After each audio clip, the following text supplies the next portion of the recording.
Yeah, yeah! Ulan na naman! Hey!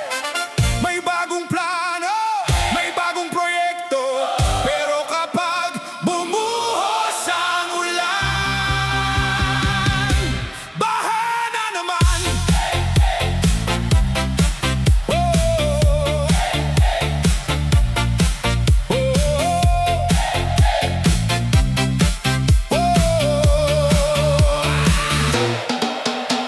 Tuwing panahon ng halimaw na ulan, may pangakong bagong maririnig sa bayan. May proyekto, may solusyon, may gagawin, pero taon nang lumipas, baha pa rin. May drainage daw na aayusin, may flood control daw na itatayo rin, may budget na inilaan para sa seguridad. Pero bakit bawat bagyo, takot ang bawat tahanan? Si nanay naglilipat ng gamit sa ibabaw, si tatay nagbubuhat habang tubig ay tumataas. Ang bata sa sulok tahimik na nakatingin, habang ang kanilang bahay ay unti-unting nilalamo ng tubig. Pangako dito, pangako doon, pangako sa harap ng buong nasyon, pero kapag ulan nang bumagsak, bakit pangako lang ang ating nahahawak? Yeah! Baha ng pangako, pangako ng pangako. Kapag umulan, lahat ay naguguluhan, pero ang pangako parang bulalang. Baha ng pangako, saan napunta ang solusyon? Kung pera ng bayan ay inilaan, bakit baha pa rin ang kalsada natin ngayon?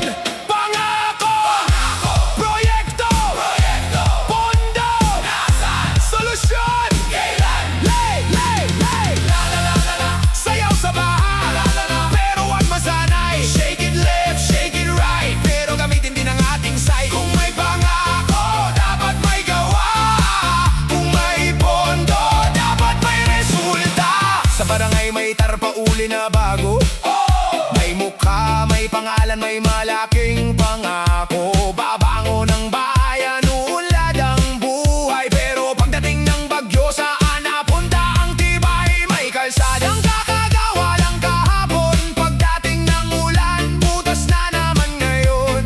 May kanal na bagong linis daw sa papel, pero sa unang buhos tubig ay hanggang tuhod na agad. Hindi naman gusto ng tao ng perpekto, gusto lang nila ay maayos na serbisyo. Hindi naman humihingi ng marang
ilang pangako, ilang proyekto, ilang baha, ilang pamilya ang kailangang mawalan. Hindi namin hinihingi ang himala, hindi namin hinihingi ang imposible. Ang hinihingi lang namin, gawin ninyo ang ipinangako. Pangako ng pangako, hindi na sapat ang salitang madanda. Gawa naman ang kailangan ng bansa. Baha ng pangako, tayo'y hindi dapat laging lubog. Kung pera ng bayan ay para sa bayan, dapat serbisyo ang tunay na sagot. Pangako, gawin, pondo, ingatan, proyekto, ayusin, bayan, ipaglaban. Ulan ay lilipas, bahay bababa, pero ang tanong ng bayan, mananatili ba ang pangako? Kung may proyekto, dapat dumana. Kung may pondo, dapat mapunta sa tama. Kung may pangako, dapat tuparin. Dahil ang Pilipinas ay hindi dapat malunod sa baha na naman. Tuwing panahon ng halimaw na ulan, may pangakong bagong maririnig sa bayan. May proyekto, may solusyon, may gagawin, pero taon nang lumipas, baha pa rin. May drainage daw na aayusin, may flood control daw na itatayo rin. May budget na inilaan para sa seguridad. Eh bakit ba bagyo takot ang bawat tahanan? Si nanay naglilipat ng gamit sa ibabaw, si tating nagbubuhat habang tubig ay tumataas ang batas.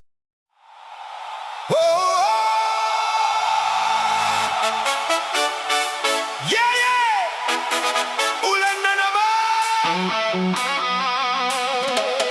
Tubig sa kalsada,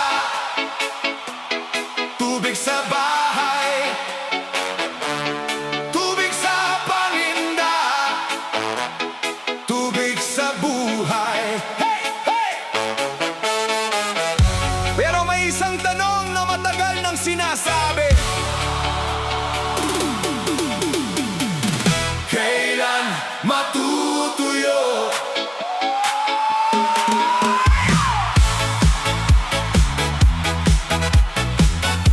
Woo!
Di namin hinihingi ang imposible.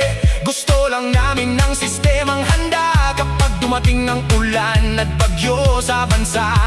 Kung may pondong inilaan, dapat malinaw kung saan napunta.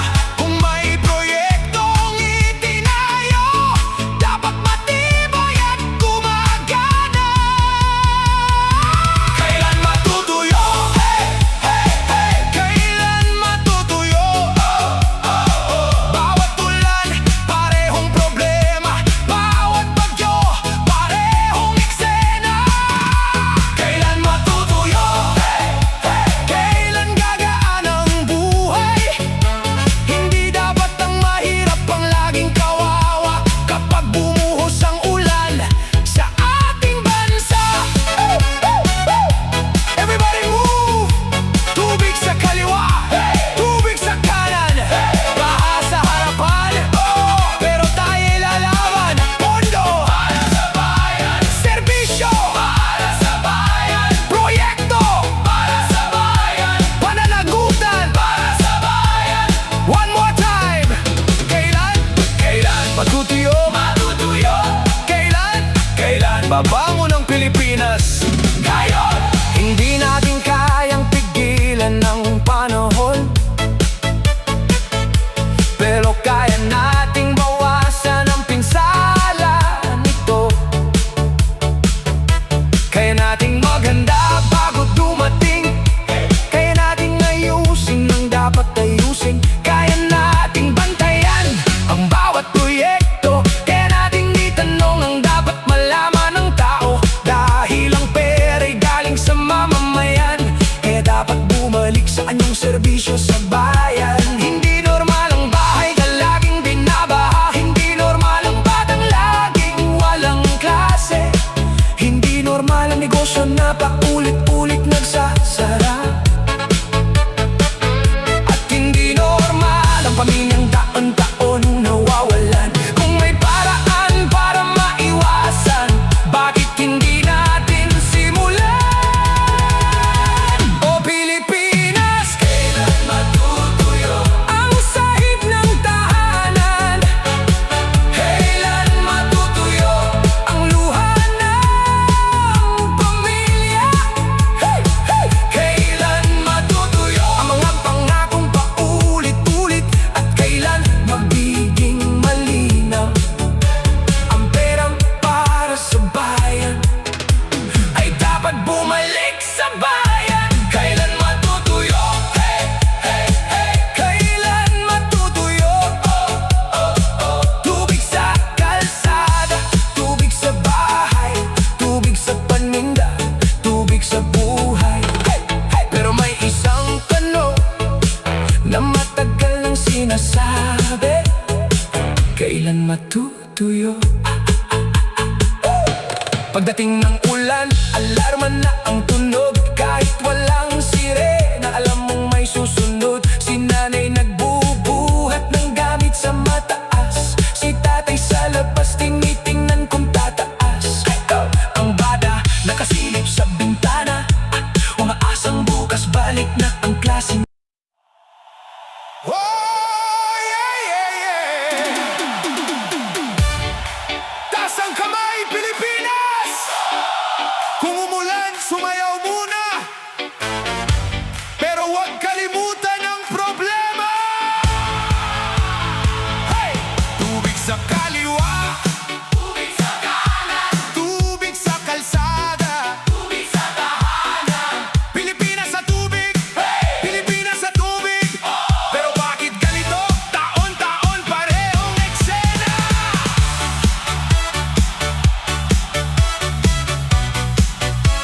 Hey! Hey! Hey!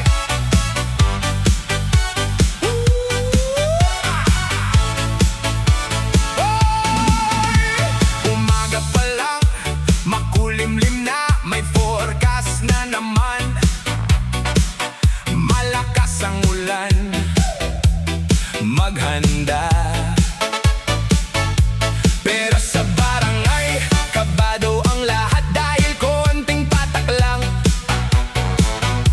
Kalsada'y nagiging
ang solusyong pangmatagalan. Pilipinas sa tubig, hey, hey. Sayaw kahit basa, hey, hey. Pilipinas sa tubig, oh, oh. Pero kailan ba talaga tayo uusad? Tubig dito, tubig doon, baha sa bawat direksyon. Pilipinas sa tubig, hey. Pondo ng bayan, dapat ramdam sa bawat barangay. Sino ang basa? Tayong lahat. Sino ang hirap? Tayong lahat. Saan dapat mapunta ang pondo? Sa bayan. Ano ang gusto ng bayan? Solusyon. La, la, la, la, la. Basa ang kalsada. La, la, la, la, la. Basa ang sapatos. Disco sa gabi, reggae sa umaga. Pero sana sa susunod na ulan, hindi na kailangang lumusong pa. May batang nakatanaw sa bintana. Mapasok pa ba ako kung bahana? Sagot ni nanay, anak, hintay muna tayo. Baka bumaba rin ang tubig bago tayo lumabas dito. Pero ilang oras tubig ay tumataas. Kapitbahay nagsisigawan, lumilikas na ang lahat. Kaninong bahay ang unang maaabot? Kaninong gamit ang muling mawawala sa agos? Maliit na tindahan, sarado buong araw. Walang kita si ate pero rentay kailangan bayaran. Magsasaka sa bukid, tanim ay lumubog. Ilang buwan niyang trabaho, isang gabi lang naubos. Hindi lang ito tungkol sa tubig, ito'y tungkol sa buhay na paulit-ulit na pipinsala. Kapag may problema, natural disaster ang tawag. Pero may bahagi ring dapat pag-isipan ng maingat. Hindi sapat ang picture sa inauguration, hindi sapat ang ribbon at celebration. Kung may bilyon para sa flood protection, dapat makita ang tunay na improvement. Hindi kailangan ng malaking palabas, ang kailangan ng tao'y kalsadang hindi agad lumulubog. Drainage na gumagana at proyektong matibay kapag dumating ang bagyo. Pilipinas sa tubig, hey, hey. Sayaw kahit basa, hey,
lubog. One time, sino ang may pananagutan? Two time, nasaan ang proyekto natin? Three time, nasaan ang pondo? Four time, bakit tayo pa rin ang lubog? Everybody say, hindi kami bulay, hindi kami bulay, hindi kami tahimik, hindi kami tahimik, hindi kami tahimik. Pera ng bayan, para sa bayan, serbisyo dapat, hindi bulsa lamang. Hindi laban sa ulan ang awit na ito, laban ito sa sistemang matagal ng gulo. Dahil bagyo'y natural, hindi natin kontrolado, pero ang tamang paggamit ng pondo'y dapat nasusunod ang todo. Kapag may drainage, dapat gumana. Kapag may flood control, dapat matibay talaga.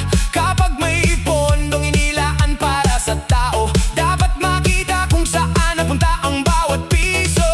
Hindi kailangan ng hibala sa bawat tagpulan, kailangan ng tapat at maayos na pamahalaan. Dahil ang mahirap wala ng extra para bunangon. Kapag baha ang dumating, pati pangarap ay inaalon. Sa bawat batang nanginginig sa bubong, may pangarap na ayaw sanang malunod.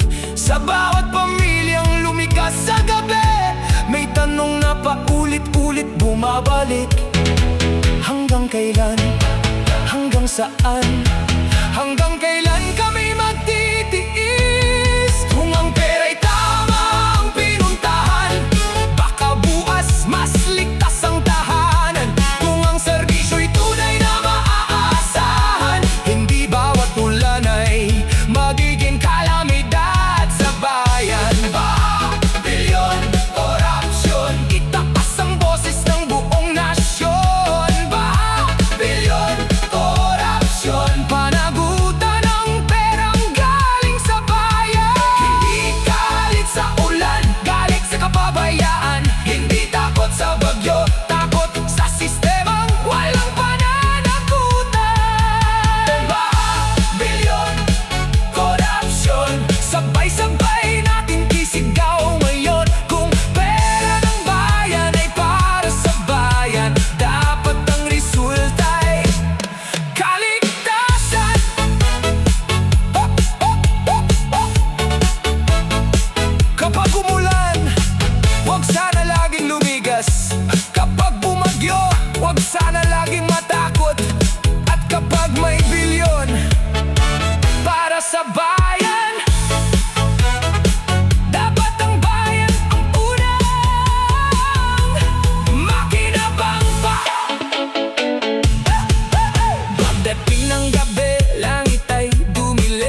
nanay nagbubuhat ng gamit sa mesa. Si tatay tumitingin kung tataas pa ang baha. Ang bata nakaupo, hawak ang bag niya. Hindi alam kung may pasok pagbukas sa eskwela. Ang tindahan ni Aling Rosa sarado na naman dahil tubig sa sahig. Paninday kailangan iligtas taon-taon.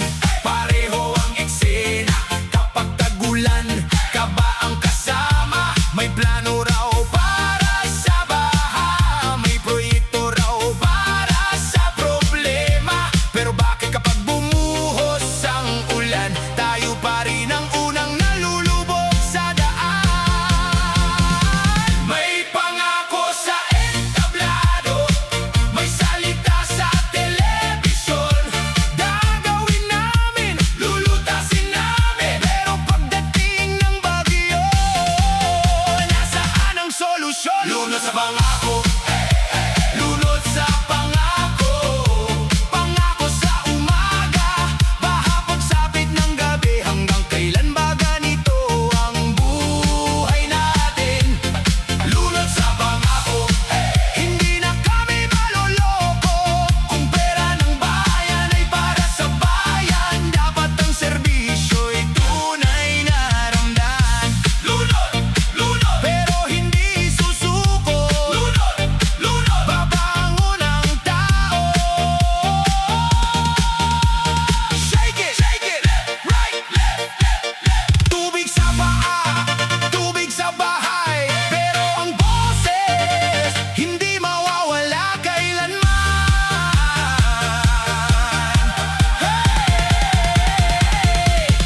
May bagong proyekto, may bagong pangalan, may bagong karatula sa gilid ng daan. May budget na milyon, may pondo raw sapat. Pero bakit ang kanal ay parado pa rin agad? May flood control na ipinagmamalaki, pero sa isang ulan, tubig ay bumabalik. May planong maganda kapag nasa papel, pero sa totoong buhay, bakit hindi ramdam ang resulta? Hindi gusto ng tao ang marangyang proyekto. Hindi kailangan ng palabas o malaking entablado. Gusto lang nila ng kalsadang ligtas at bahay na hindi kailangang laging lumikas. Kapag nawalan ng gamit, sino ang sasagot? Kapag nawala ang kita, sino ang tutulong? Kapag buwan ang kailangan para muling bumangon, sino ang makikinig sa ordinaryong mamamayan? Hindi sapat ang may ginagawa kung hindi naman makita ng masa. Hindi sapat ang may budget kung problema'y nandito pa rin. Kaya sabay nating isigaw, nasaan ang resulta? Lunod sa pangako, lunod sa pangako. Pangako sa umaga, baha pagsapit ng gabi. Hanggang kailan ba ganito ang buhay natin? Lunod sa pangako, hindi na kami maluloko. Kung pera ng bayan ay para sa bayan, dapat ang serbisyo'y tunay na ramdam. Kapag umulan, ang dada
pangako. Pero sa bagong ugukas, hindi na tayo malulunod.